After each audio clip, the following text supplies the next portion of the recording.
अस्सलाम दोस्तों, शर्ब मौसम फ़खर में खुशामदीद। शहबाज शरीफ लंदन मिशन पर रवाना हो गए हैं जनाब, और ख्वाजा आसिफ साहब उनके साथ हैं। लंदन मिशन के अंदर यकीनी तौर पर बहुत सारे अमूर पर तबादला ख्याल होगा, और ख़ास तौर पर ये जो नवंबर आ रहा है, इस नवंबर की जो सरगर्मियाँ हैं वो बहुत ही हद तक बढ़ती चली जा रही हैं। शहबाज शरीफ साहब यकीनी तौर पर जब नवाज शरीफ साहब से मिलेंगे तो उनको अपनी हुकूमती कारकर्दगी से आगाह करेंगे, जो यकीनी तौर पर इस वक्त 0/0 इज़ इक्वल टू 0 ही है। इससे बढ़कर तो उनकी कारकर्दगी नज़र नहीं आ रही, और अगर कोई कारकर्दगी होगी यकीनी तौर पर वो अपने बड़े भाई को तो बताएंगे, लेकिन ख़ुद उनकी जमात के अंदर भी इस हवाले से बहुत ही ज़्यादा रिजेंटमेंट पाई जा रही है। अब जा तो रहे हैं वो, बल्कि रवाना हो चुके हैं लंदन। जब ये वीडियो आप देख रहे होंगे तो हो सकता है उस वक्त तक वो लंदन लैंड भी कर चुके हों, और कल उनकी मुलाकात है, और परसों उन्होंने चले जाना है जो वो जो हैं क्वीन ऑफ यूके, उनके फ्यूनरल में शिरकत करके उन्होंने अमेरिका रवाना हो जाना है, जहाँ पर उन्होंने अक़वाम मुत्तहिदा की जनरल असम्बली के सालाना इजलास में शिरकत करनी है। लंदन मिशन क्या है शहबाज शरीफ का, ये बहुत इंपॉर्टेंट बात है, और इस मिशन का जो इशारा है वो ख्वाजा आसिफ साहब ने आज लंदन रवानगी से पहले जो प्रेस कॉन्फ्रेंस की थी उसके अंदर वो दे गए हैं, क्योंकि उनका ये कहना है इस प्रेस कॉन्फ्रेंस के अंदर कि शहबाज शरीफ बतौर वज़ीर-ए-आज़म नवंबर के पहले हफ्ते में नए चीफ ऑफ आर्मी स्टाफ की तकर्री करेंगे, नए चीफ ऑफ आर्मी स्टाफ की। इसका मतलब ये है कि हुकूमत की तरफ से इस बात के ऊपर कोई तवज्जो नहीं दी जा रही कि मौजूदा chief of army staff general Qamar Javed Bajwa साहब को तोसी मिलेगी, या जनरल बाजवा साहब जो है वो तोसी लेने के लिए इस वक्त मुकम्मल तौर पर तैयार नज़र नहीं आते। लिहाजा ये जो नए चीफ ऑफ आर्मी स्टाफ के हवाले से बात की है ख्वाजा आसिफ साहब ने, और ये बात लंदन जाने से पहले करना है, इस बात की तरफ इशारा है कि जनाब फाइनल कुछ चीज़ें वहीं पर जाके होनी है, यहाँ पर नहीं होनी। और पहले शहबाज शरीफ साहब उनसे बात करेंगे, और जो मुलाकात होगी ख़ास तौर पर इस मसले का जिसके बारे में ख्वाजा आसिफ साहब ने जाने से पहले कहा है, तो वो वहाँ पर वो अपनी राय भी देंगे। अब यहाँ पर एक थोड़ी सी सिचुएशन के अंदर आ रहा है ट्विस्ट इस वजह से आ रहा है कि लंदन के अंदर जो मुशावरत होगी उसका तो यकीनी तौर पर जो भी आउटकम है वो सामने आ जाएगा, लेकिन ट्विस्ट ये आ रहा है कि यहाँ पर कुछ इस किस्म की चीज़ें चल रही हैं जिससे एक नई बहस का आगाज़ हो रहा है कि जनरल बाजवा साहब ने आखिरकार रिटायर कब होना है। ये एक नई बहस का आगाज़ हो गया है, क्योंकि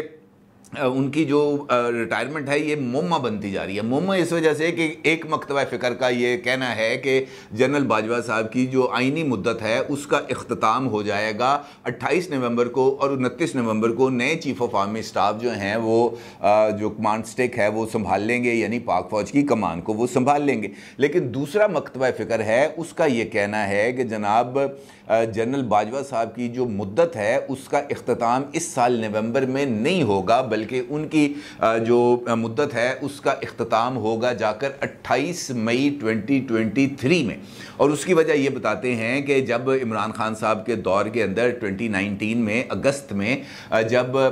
इमरान खान साहब की तरफ से जनरल बाजवा साहब की एक्सटेंशन के हवाले से नोटिफिकेशन जारी किया गया था, और जब वो notification supreme court of Pakistan के अंदर चैलेंज हो गया था, और फिर वहाँ पर इस बात पर गौर शुरू हो गया था कि जनाब ये नोटिफिकेशन है गलत है, इसको ठीक करके लेके आए। 3 दफ़ा जो नोटिफिकेशन है वो पेश किया गया, 3 दफ़ा अदालत ने रद्द किया। फिर वफाकी वज़ीर कानून उस वक्त के फ़रोग़ नसीम साहब, उन्होंने वजारत से इस्तीफ़ा दिया, ख़ुद वहाँ पर जाकर पेश हुए, वहाँ पर जाकर उन्होंने कायल करने की कोशिश की, लेकिन वो मामला हल नहीं हो सका। 28 नवंबर तक, जिस वक्त तक जो चीफ ऑफ आर्मी स्टाफ हैं उनकी मुद्दत ख़त्म होने के आखिरी दिन सुप्रीम कोर्ट ऑफ पाकिस्तान की तरफ से जो उनकी जो तैनाती का या उनकी जो एक्सटेंशन का नोटिफिकेशन था उसको कर दिया गया मुअत्तल, और उसके साथ सुप्रीम कोर्ट ऑफ पाकिस्तान की तरफ से जनरल बाजवा साहब को 6 माह की तौसी दे दी गई, यानी 28 नवंबर को उनको अगले 6 माह के लिए तौसी दे दी गई। और इसका मतलब ये था कि उनकी जो मुद्दत है वो ख़त्म होगी जाके 28 मई को, और उसके साथ साथ हुकूमत वक्त को, उस वक्त की हुकूमत वक्त को पाबंद कर दिया गया कि ये जो एक्सटेंशन वाला मामला है या अपॉइंटमेंट वाला मामला है, इसके अंदर जो कमी बेशी है इसको दूर किया जाए, और पार्लियामेंट से एक मरतबा फिर जो एक बिल है उसको मंजूर कराया जाए, और बिल मंजूरी के बाद ये जो उनकी तैनाती है उसका नोटिफिकेशन जारी किया जाए। ये एक सीन डेवलप हो गया था, अगर आपको याद हो तो। वो सीन डेवलप हो चुके हो गया, और उसके बाद फिर नवंबर गुजरा, दिसंबर गुजरा, जनवरी के अंदर जाके कहीं ये बिल टेबल हुआ जहाँ पर सब ने ये जो बिल है इसकी हमायत की। महज 3 मिनट से भी कम टाइम के अंदर ये वाला बिल जो है वो ना सिर्फ मंजूर हुआ बल्कि बहुत बड़ी तादाद के अंदर, मैंने इतने तो इमरान खान साहब ने वोट नहीं लिए थे बतौर वज़ीर आज़म, लेकिन जितना वोट इस बिल को पड़े तो इससे पता चलता है कि जनाब किस तरह लोगों ने ज़ौक़ शौक़ से इस बात पर वोट किया कि chief of army staff general Qamar Javed Bajwa साहब को तौसीह मिलनी चाहिए। अब चूँकि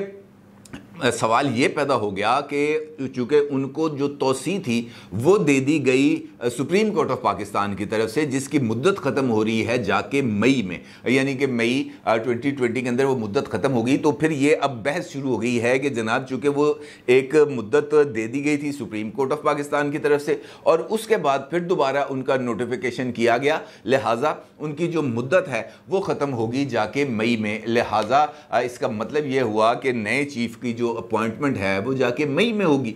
लेकिन इसके ऊपर मैंने आपको बताया ना ये एक बहस शुरू हो गई है और जब ये बहस शुरू हो जाए तो फिर इसका मतलब ये होता है कि इस मामले को भी किसी लॉजिकल एंड की तरफ जाना है। लेकिन चूंकि वज़ीर दिफा ने ये बात कह दी है कि नवंबर के अंदर ही, बल्कि नवंबर के पहले हफ्ते के अंदर ये तकर्री कर दी जाएगी, तो इसका मतलब ये है मेरी नज़र में कि वो ये जो मई वाली बात है मौजूदा हुकूमत इसको अभी तक बाय नहीं कर रही। उनको इस बात पर नहीं है यकीन कि जनाब मई तक हमें इस सिचुएशन को लेके जाना है, बल्कि वो ये चाह रहे हैं कि नवंबर के फर्स्ट वीक के अंदर ही ये अपॉइंटमेंट कर दें। अब ये जो अपॉइंटमेंट वाला मामला है यहाँ पर आके फिर ये बहस यकीनी तौर पर शुरू हो जाती है कि जनाब नया चीफ कौन होगा। अच्छा, ये एक्सटेंशन वाले मामले में मुझे याद आया कि वो जो सेकंड स्कूल ऑफ थॉट है जो ये कहता है कि मई के अंदर अपॉइंटमेंट होगी, वो उसकी मिसाल देते हैं लेफ्टिनेंट जनरल आसिम मुनीर साहब की, जो इस वक्त सीनियर मोस्ट जनरल हैं। और वो उसकी मिसाल ये देते हैं कि जब उनको अपॉइंट किया गया था एज लेफ्टिनेंट जनरल तो उन्होंने जो अपने उहदे का चार्ज था या जो उनको बैजेस लगे थे वो 2 महीने के बाद लगे थे, अदरवाइज़ तो उन्होंने सितंबर के अंदर ही रिटायर हो जाना है। जो उनके बाकी बैचमेट्स थे 6, उनमें से 5 ने तो सितंबर के अंदर रिटायर हो जाना है या कुछ उससे पहले आगे पीछे रिटायर होते चले जा रहे हैं। तो उनको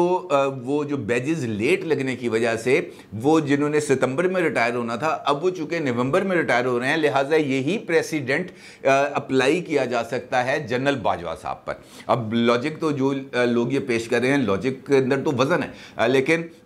चूँकि हुकूमत की तरफ से एक बात सामने आ गई है और कुछ इस किस्म की भी इंफॉर्मेशन है, हाईली प्लेस्ड सोर्सेज का ये कहना है कि इस सिचुएशन के ऊपर वाज़े तौर पर बहुत जल्द जो अस्करी इदारा है ISPR वो एक ऑफिशियल स्टेटमेंट या एक प्रेस कॉन्फ्रेंस कर सकता है जिसके अंदर वाज़े तौर पर इस बारे में जो तमाम तर इबहाम हैं वो ख़त्म कर दिए जाएंगे इस एक बयान के ज़रिए, जिसके अंदर वाज़ा कर दिया जाएगा कि जनरल बाजवा साहब एक्सटेंशन ले रहे हैं या एक्सटेंशन नहीं ले रहे, उनकी मुद्दत कब ख़त्म होगी और नए चीफ ऑफ आर्मी स्टाफ कब अपने उहदे का चार्ज लेंगे। ये तमाम चीज़ें ये अब उनका कहना है कि ख़त्म होने जा रही हैं। लेकिन जैसे जैसे चीफ ऑफ आर्मी स्टाफ वाला मामला आगे बढ़ रहा है, हमारी सियासत के अंदर भी गर्मा गर्मी उतनी ही तेजी से आगे बढ़ती चली जा रही है, क्योंकि कुछ लोगों का ये मानना है मेरे समेत कि 15 सितंबर से लेकर 15 अक्टूबर तक बहुत सारे अहम डिसीजंस हो जाएंगे और उसके बाद पता चलेगा कि हमारा पॉलिटिकल मंजरनामे के अंदर कोई तब्दीली आ रही है या तब्दीली नहीं आ रही। ये तमाम चीज़ों ने इसी एक महीने के अंदर यानी 15 सितंबर से लेकर 15 अक्टूबर के दरमियान तय होना है। लिहाजा ये जो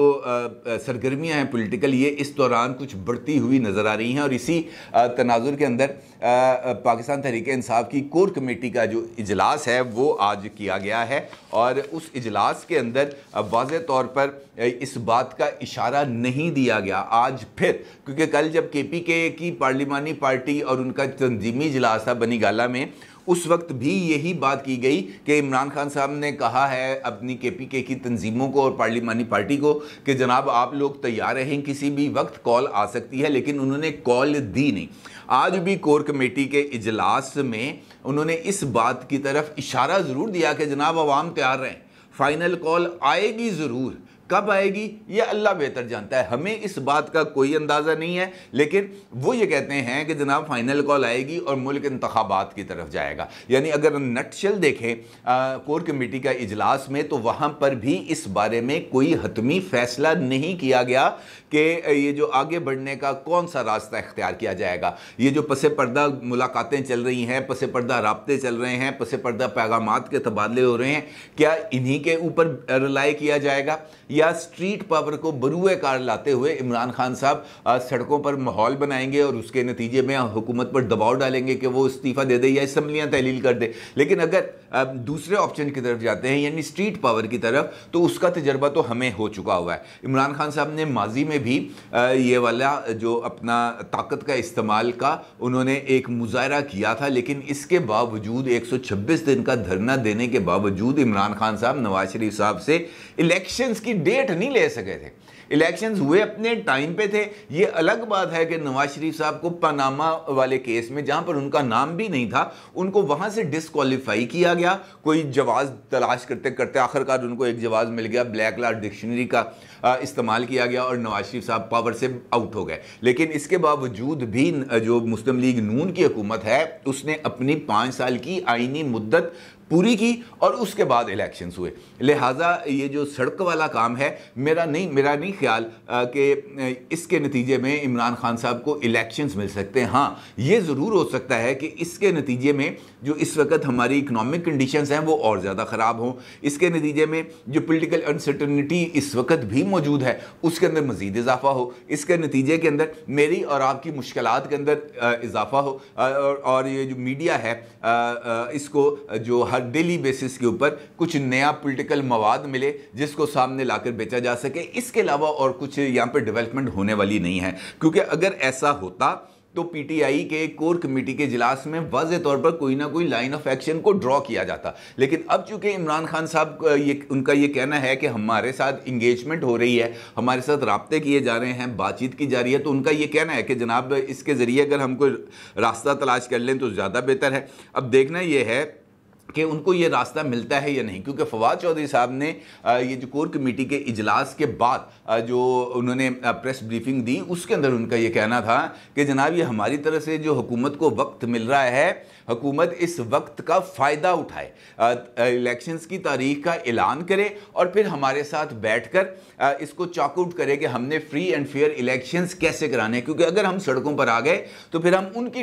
मतलब उनका यह था कि अगर हम सड़कों पर आ गए तो फिर हम उनकी जो है ना बात वो नहीं सुनेंगे, फिर हम अपनी टर्म्स एंड कंडीशंस को डिक्टेट कराएंगे और उसी के ऊपर फैसला लेंगे। अब इस सिनेरियो के अंदर जो ख्वाजा आसिफ साहब हैं, शहबाज शरीफ साहब हैं, दीगर मुस्लिम लीग नून की क़यादत जो लंदन में मुकीम है वो बैठेगी और ये फैसला करेगी कि जनाब हमने आगे कैसे बढ़ना है। क्योंकि अगर हुकूमत ने इलेक्शंस की तरफ जाना है, चाहे वो अगले साल हों, फर्स्ट क्वार्टर में हों, सेकंड क्वार्टर में हों, थर्ड क्वार्टर में हों, जब भी हों, तो उनके पास अपनी जेब में कारकर्दगी का कुछ ना कुछ ऐसा नमूना तो होना चाहिए जिसको जाके बेचा जा सके। पहले तो जो है मोटरवेज बताई गई, ये जो मेट्रोज हैं ये बताई गई, ऑरेंज लाइन बताई गई, लेकिन इस वक्त तो हुकूमत के पास कोई वो टूल नहीं है। लेकिन हुकूमत की तरफ से जो मरकज़ी हुकूमत है, चूँकि उनके पास बिजली, पानी, गैस, पेट्रोल, हर एक चीज़ की कीमतों का तयन तो फेडरल गवर्नमेंट ने करना है। लिहाजा वो सारे का सारा जो बोझ है वो वफाकी हुकूमत के पास आ रहा है। सूबे अपने सुकून में बैठे हैं, उनको वहाँ से तो जो फैसला किया जाएगा वो यहाँ पर इम्प्लीमेंट हो जाएगा, लेकिन इसका जो बोझ है वो हुकूमत को उठाना पड़ेगा। और जिस तरह के हालात हैं, जो सैलाब की वजह से तबाही मची हुई है, उससे मुझे नहीं लग रहा कि हुकूमत अगर अपनी आइनी मुद्दत अगस्त तक की पूरी कर भी ले तब भी लोगों को किसी किस्म का रिलीफ मिल जाए। और यही है इस वक्त मुस्लिम लीग नून का पॉइंट ऑफ कंसर्न, जिसमें से उन्होंने बाहर निकलने का फैसला करना है कि हमने ये जो ऑड्स हैं इनको इवेंट्स में कैसे तब्दील करना है ताकि वो उसका पॉलिटिकल बेनिफिट ले सकें। और ये बेनिफिट मिलता हुआ उनको नज़र नहीं आता, क्योंकि जो उन्होंने अपनी एक्टिविटीज़ करनी थी और ख़ास तौर पर जो मुकदमात थे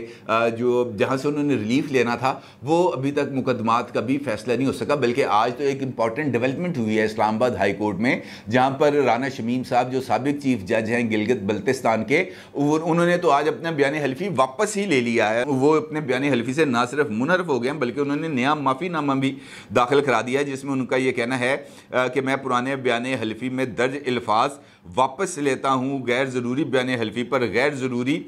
गैर मशरूत माफ़ी मांगता हूँ। और जिसमें उन्होंने इस बात को तस्लीम किया कि उनका पहला बयान हल्फी गलत था, जिसमें गलती से हाई कोर्ट के जज का नाम शामिल हो गया और इस पर उन्होंने माफ़ी मांगी है। और यही बयान हल्फी था जो साकिब निसार साहब के हवाले से जो टेलीफोनिक गुफ्तगू थी, उसको बहुत ज़्यादा बताया गया कि जनाब ये देखें इस तरीके से ये जो है मुकदमात के फ़ैसले कराए गए। वो तो अब तमाम चीज़ें बहुत ज़्यादा हद तक खुल के सामने आ चुकी हैं, लेकिन कहने का मतलब ये है कि मुस्लिम लीग नून को या मौजूदा हुक्मरान इत्तेहाद को अभी तक वो पॉलिटिकल स्पेस नहीं मिल रही जहां पर जाकर वो अपनी पॉलिटिकल जो गेन्स हैं वो हासिल कर सकें। इस वक्त तक नज़र नहीं आ रहा है कि वो फ़ायदे कि में चुकनेंगे, और उनको समझ भी नहीं आ रही कि फ़ायदे कि में चुकने ने। लिहाजा इस सिनेरियो के अंदर ये जो लंदन मुलाकात है, मुझे तो इस बात का खासियत है यकीन है कि